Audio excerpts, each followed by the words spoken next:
Hello friends, அசத்தலான ஆணி மாதம் என்ன சொல்கிறது? முதலில் பலன்களை பார்ப்போம், பிறகு கிரக நிலைகளில் உள்ள மாற்றங்களை எடுத்துக்கொள்வோம். மிதுனத்துக்கு பலன் சொல்றதுக்கு தான் ரொம்ப நேரமா காத்துக்கிட்டு இருக்கிறேன். ஏன் அப்படின்னா, இந்த மாதிரி நேரத்துல தான் நல்ல பலன்களை மிதுனத்துக்கு அதிகமாக எடுத்து கொடுக்க முடியும். ஃபர்ஸ்ட் குட் நியூஸ் எல்லாருக்குமே தெரியும். நம்ம ராசியிலேயே உட்கார்ந்துருந்தாரு குரு பகவான். அவர் நம்ம ராசியை விட்டு வெளியில போயிட்டாரு. தேங்க்யூ பிரதர், இன்னும் 12 வருஷத்து வரைக்கும் நீங்கள் எங்கள் பக்கத்தில் வரப்போவதில்லை அப்படிங்கிறது மிதுனராசிக்காரர்களுக்கு ஒரு கூடுதலான ஒரு சந்தோஷம்னு சொல்லலாம், இல்லைன்னா குஷி அப்படின்னு கூட சொல்லலாம். இந்த குரு சுக்கிரன் கூட்டணி 2 ஒளி கிரகம், 2 இனிப்பு கிரகம், 2 நிதி கிரகம், இவர்களுடைய தனஸ்தானத்தில் ஒரு 2 விதமான வருமானங்கள் உங்களுக்கு வரணும். இதை இன்னும் நம்ம எளிமையாக சொல்லணும் அப்படின்னா, உங்கள் லைஃப் பார்ட்னர் குரு, உங்களுடைய குழந்தைகளை குறிகாட்டக்கூடியது சுக்கிரன். அப்போ குழந்தைகளாலும் லைஃப் பார்ட்னராலும் வருமானம் வரும். அப்போ இவ்வளவு நாள் நம்ம சேர்த்த கடனை எல்லாம் தீர்க்கக்கூடிய அமைப்பு, மளமளவென்று வெளியே வரக்கூடிய அமைப்பு, பிரகாசமான புத்திசாலித்தனத்தை நாமே வெளிப்படுத்தக்கூடிய அமைப்பு, குழந்தைகளுக்கு வெற்றி. சுக்கிரன் 3ஆம் இடத்துக்கு வருகிறது. அது குறிப்பா ஸ்தானாதிபதி ஸ்தானத்துக்கு 11.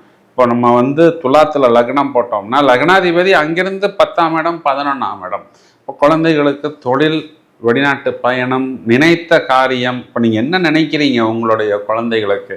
அதாவது திருமணமாக இருக்குது, இல்லை என்னுடைய பாப்பா பரதநாட்டியம் டான்ஸ் ஆடுது, அதுக்கு ஒரு அரங்கேற்றம் செய்யணும். இந்த மாதிரி நினைத்த காரியங்களில் வெற்றி அப்படின்னு சாஸ்திரங்கள் சொல்கிறது. நினைத்த காரியம் முடிகிறது கிடையாது. நினைத்த காரியங்களில் சந்தோஷம், சமாதானம், வெற்றி எல்லாமே ஏற்படும். ஒரு பெரிய ப்ளஸ் பாயிண்ட். இதையும் தவிர உங்களுக்கு இந்த மாதத்தின் தொடக்கத்தில் லாபத்தில் செவ்வாய். அப்போ இந்த செவ்வாய் லாபத்தில் என்ன பண்ண போகுது அப்படின்னா, இடம், பூமி, கடன், இதுல எல்லாம் லாபம். கடன் தீருவது, அடைக்க வேண்டிய ஒரு தொகை இவ்வளவு இருக்கும், அதுல பாதி வெய்வர் கிடைச்சா அது கடனில் லாபம். இந்த மாதிரி நமக்கு 2-3 விதங்கள்ல லாபம் கிடைக்கும். வம்பு வழக்கு தீரும். சகோதரர்களுக்கு உண்டான ஒரு நெகட்டிவான விஷயங்கள், இடம், பூர்வீகம் சம்பந்தப்பட்ட விஷயத்துல எல்லாம் கிளாரிட்டி கிடைக்கும். ராசியாதிபதி புதன் ராசியிலே உச்சம், பஞ்சமகா புருஷ யோகத்தில். இதற்கு அத்தர யோகம்னு பெயர். ஏன்னா இந்த இடத்துல கேந்திர பலம். அது புதன் சும்மா இல்லை, அவர் ராகுங்கிற கிரகத்துக்கு திரிகோணத்தில் இருக்கிறார். அவரே ராகுவுடைய நட்சத்திரமான திருவாதிரையிலையும் டிராவல் பண்ண போறார். அப்போ ராகுவும் புதனும் சேர்ந்து ஆக்டிவேட் ஆகும். மின்னல் வேகத்தில் உங்களுக்கு நூதனமான யோசனைகள், இந்த நவீன தொழில்நுட்பம், டிஜிட்டலு தொழில், ஏஐ, இந்த நோவல் டெக்னாலஜி, சாஃப்ட்வேர், வெளிநாட்டு பயணம், இந்த மாதிரி விஷயங்கள்லாம் நானும் கச்சேரிக்கு போனேன் 100ஓட 1 101ன்னு போகாமல் உங்களுடைய தனித்துவத்தை நீங்கள் வெளியே காண்பிக்கக்கூடிய அமைப்பு, பிரமாதமான புத்திசாலித்தனத்தை காண்பிக்கக்கூடிய அமைப்பு. இதன் மூலம் பலர் நம்மை திரும்பி பார்ப்பார்கள், பாராட்டுவார்கள். ஒரு நல்ல ஒரு ஹாஸ்யம், இந்த மாதிரி ஒரு பேச்சாளர்கள், நல்ல ஒரு ஹாஸ்யம், நகைச்சுவையான பேச்சாளர்கள், பத்திரப்பதிவுகள் சாதகமாக வருவது, இந்த மாதிரி நிறைய விஷயங்கள் நமக்கு ஃபேவரபிளாக வரும். இதெல்லாமே நமக்கு ப்ளஸ் பாயிண்ட் தான். இதில் இன்னொரு ப்ளஸ் பாயிண்ட் என்னன்னா, வெற்றியை கொடுக்கக்கூடிய சூரியனே நம்மளுடைய ராசியில் உட்கார்ந்துருக்கிறார். வெற்றி ஸ்தானாதிபதி தனக்கு லாபத்தில் அமர்ந்திருக்கிறார். அப்படின்னா என்ன அர்த்தம் அப்படின்னா, அரசாங்கம் சம்பந்தப்பட்ட விஷயங்களாக இருக்கலாம், அரசாங்கத்திலிருந்து வர வேண்டிய பேமெண்ட்டு, பயணங்கள், தொடர்புகள், நாம் வீட்டை விட்டு வெளியே செய்யக்கூடிய விஷயங்கள், இது எல்லாத்திலையுமே இளைய சகோதரர், இளைய சகோதரி, இவர்கள் மூலம் டிஜிட்டல் தொழில்நுட்பம், கம்யூனிகேஷன், டெக்னாலஜி போன்ற அனைத்து விஷயங்களிலும் எல்லா பாலிலுமே 6 அடிக்கக்கூடிய அமைப்பு. 10ஆம் இடத்துல சாட்டன் சனி கொடுத்தால் எவர் தடுப்பார்? 10ஆம் இடத்துல ஒரு அசுப கிரகம் இருந்தாலே அரசனை போன்ற வாழ்வு. அப்படின்னா என்ன அர்த்தம்? இது உங்களுக்கு பூர்ணமான அனுகூலம். தொழிலாக இருந்தாலும் சரி, வியாபாரமாக இருந்தாலும் சரி, பயணமாக இருந்தாலும் சரி, லாங் டேர்ம் பெனிஃபிட். நிறைய நபர்களை நீங்கள் வேலையில், பணியில் அமர்த்தக்கூடிய அமைப்பு. அந்த ஹார்ட் ஒர்க்குக்கு ஒரு அக்னாலஜ்மெண்ட், ரெக்கக்னிஷன், இவை அனைத்துமே உங்களுக்கு கிடைக்கக்கூடிய காலகட்டம். 9ஆம் இடத்தில் ராகு இருந்தாலும் அவர் மிதுனத்துக்கு நட்பு கிரகம், வீடு கொடுத்தவர் தசம கேந்திரம் அப்படிங்கிற ஒரு அமைப்பில் உங்களுக்கு ராகு கெடுதலான பலன்களை கொடுக்க மாட்டார். அப்போ உங்களுடைய பாக்கியத்தை, வெளிநாட்டு பயணத்தை, இல்லைன்னா ஒரு இடம் பூமி வாங்கக்கூடிய விஷயத்தை, இல்லைன்னா ஒரு புத்திர பாக்கியம் ஏற்படுத்துவதை, உங்களுடைய தந்தையுடைய பூர்வீக சொத்துக்களை, இதையெல்லாம் நீங்கள் மீட்டெடுக்கக்கூடிய அமைப்பு. அதில் +90%, -10%. ஏன் அந்த -10%னா ராகுவுக்கு திரிகோணத்தில் புதன் மட்டுமல்ல சூரியனும் சேர்ந்திருக்கிறார்.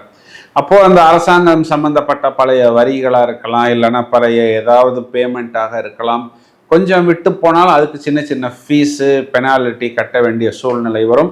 இது ஒரு சின்ன விஷயம்தான், இதற்காக பேனிக்காக வேண்டியதில்லை. இதனை மட்டும் கவனமாக பார்த்து கொள்ளுங்கள். இது எல்லாமே உங்களுக்கு ப்ளஸ் பாயிண்ட் தான்.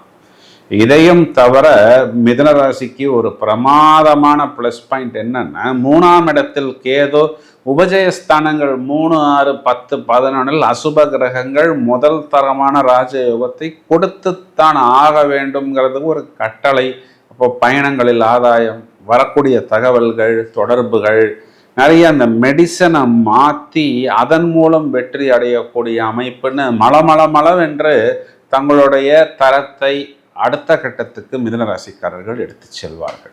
எல்லாமே ப்ளஸ் பாயிண்ட் தான். மைனஸ் பாயிண்ட் அப்படின்னு தேடி பார்த்தோம்னா, செவ்வாய் 21/6 உங்களுடைய ராசிக்கு 12ஆம் இடத்துக்கு வரப்போகிறார். 12ஆம் இடம்ங்கிறது சயனஸ்தானம். குறிப்பாக இரவு நேரத்தில் தூங்கும் பொழுது டென்ஷன் ஆகி கொள்ளக்கூடாது. அந்த நேரத்தில் தான் யாராவது ஒருத்தங்க நம்ம ஃபோன் பண்ணி இல்லாத ஒரு விஷயத்தை சொல்வார்கள். அப்போ என்ன பண்ணலாம், ஒரு 8 மணிக்கே ஃபோனை சுவிட்ச் ஆஃப் பண்ணிவிட்டு உங்களுடைய வீட்டு ஆளுங்களுக்கு மட்டும் நீங்கள் நம்பரை கொடுத்துக்கலாம். இல்லைன்னா பேசாமல் நீங்கள் ஏதாவது மெசேஜை அனுப்புங்க, சார் காலையில் நான் ரிப்ளை அனுப்புகிறேன்னு சொல்லி கொள்ளலாம். 12ஆம் இடம் கால் பாதங்களை குறிக்கிறது. அப்போ இந்த வாக்கிங் போகிறேன், ஜிம்மு போகிறேன், ஃபிட்னஸ் போகிறேன்னு சொல்லிட்டு ஓவர்லோடு செய்து கொள்ளாமல் கொஞ்சம் யதார்த்தமாக பயணித்தால் கால் பாதங்களை பத்திரமாக பார்த்து கொள்ளலாம். குறிப்பாக வயதில் மூத்தவர்கள் இந்த விஷயத்தை கவனமாக பார்த்து கொள்ள வேண்டும். மிதுனராசி சகோதரிகளுக்கு இங்கு கணவனை குறிகாட்டக்கூடிய குரு உச்சமாக இருந்தாலும் பொதுவாக கணவனை குறிகாட்டக்கூடிய செவ்வாய் 12ஆம் வீடு. இப்போ உங்களுடைய கணவர் வழக்கத்தை விட கொஞ்சம் கூடுதலாக செலவு செய்வார். அது எல்லாமே ஒரு ப்ளஸ்ஸான செலவுகளாகத்தான் இருக்கும். இருந்தாலும் உங்களால் முடிந்தவரை அந்த விஷயத்தை கொஞ்சம் கண்ட்ரோல் செய்து கொள்வது, அதன் மூலம் பயன் இருக்கிறதா அப்படிங்கிற அந்த ஒரு விஷயத்தை மட்டும் பார்த்து கொள்ளணும். மாணவர்கள் ஃபர்ஸ்ட் கிளாஸ், சூப்பர் டூப்பர் என்று சொல்லக்கூடிய அளவுக்கு கண்டிப்பாக அந்த மார்க்குகளை வாங்குவார்கள். இந்த சனி செவ்வாய் பார்வைக்கு பரிகாரம் அப்படின்னு நம்ம எடுத்துக்கிட்டோம்னா, அஷ்டமி திதிகளில் நம்ம பைரவர் வழிபாடு நமக்கு கைமேல் பலன் கொடுக்கும். எல்லா ராசியும் விட மிதுன ராசியில் என்ன இந்த மாசத்துல ஒரு ஸ்பெஷல் நியூஸ்னா, நம்ம ராசி அதிபதி மிஸ்டர் புதன் என்ன பண்றாருன்னா, ராசியை விட்டு வெளியில போறாரு. போயிட்டு அவர் வக்கரமடைந்து திரும்பவும் நம்ம ராசிக்குள்ளாரையே உட்கார போகிறார். அப்படின்னா என்ன அர்த்தம்னா, வழக்கமாக கிடைக்கக்கூடிய வெற்றியை விட டபுள் வெற்றி அப்படிங்கிறதை கண்டிப்பாக மிதுன ராசிக்காரர்கள் பெறுவார்கள். இப்பொழுது நாம் இவ்வளவு நேரம் பார்த்த இந்த பலன்களுக்கான கிரக நிலைகளை எடுத்துக்கொண்டால், ஆனி மாதம் அதாவது ஜூன் 15 சூரியன் என்ற கிரகம் மிதுன ராசி மண்டலத்துக்குள் நுழைகிறார். ஜூன் மாதம் 21ஆம் தேதி செவ்வாய் என்ற கிரகம் மேஷத்திலிருந்து ரிஷபத்துக்கு சஞ்சாரம் செய்ய இருக்கிறார். ஜூலை மாதம் 1ஆம் தேதி புதன் அப்படிங்கிற கிரகம் கடகத்துக்கு சென்று வக்ரம் அடைந்து திரும்பவும் மிதுன ராசியில் அமர்கிறார். அதே மாதிரி ஜூலை மாதம் 5ஆம் தேதி சுக்கிரன் என்ற கிரகம் குரு சுக்கிரன் சேர்க்கையாக கடகத்திலிருந்து வெளியே சிம்ம ராசி மண்டலத்துக்குள் நுழைகிறார். இந்த கிரக மாற்றங்கள்ல மெயினான ஒரு விஷயம் என்ன அப்படின்னா, சாட்டர்ன் என்ற கிரகம் செவ்வாயை 3ஆம் பார்வையாக தனது விஷ பார்வையால் பார்க்கிறது. சாட்டர்ன் என்ற கிரகத்தின் 10வது பார்வையும் செவ்வாய் என்ற கிரகத்தின் 8வது பார்வையும் தனுர் ராசி மண்டலத்தின் மேல் விழப்போகிறது. இது ரெண்டுமே விஷ பார்வை தான். சார், நீங்க சொன்னது எல்லாமே நன்றாக இருந்தது, இன்னும் கொஞ்சம் சொல்லுங்களேன் என்றால், இந்த சனி செவ்வாய் பார்வை என்ன செய்ய போகிறது என்பது வழக்கம் போல் 12 ராசிகளுக்கும் பட்டையை கலப்புவதற்கு புட்டு வைப்பதற்கு நாங்கள் தயாராக இருக்கிறோம். அதற்கான காணொளிகளும் தயாராகி கொண்டிருக்கிறது. தொடர்ந்து இணைப்பில் இருங்கள். இந்த பதிவை உங்களது நண்பர்களுக்கும் உறவினர்களுக்கும் ஷேர் செய்யுங்கள். வாழ்த்துக்கள். Thank you friends.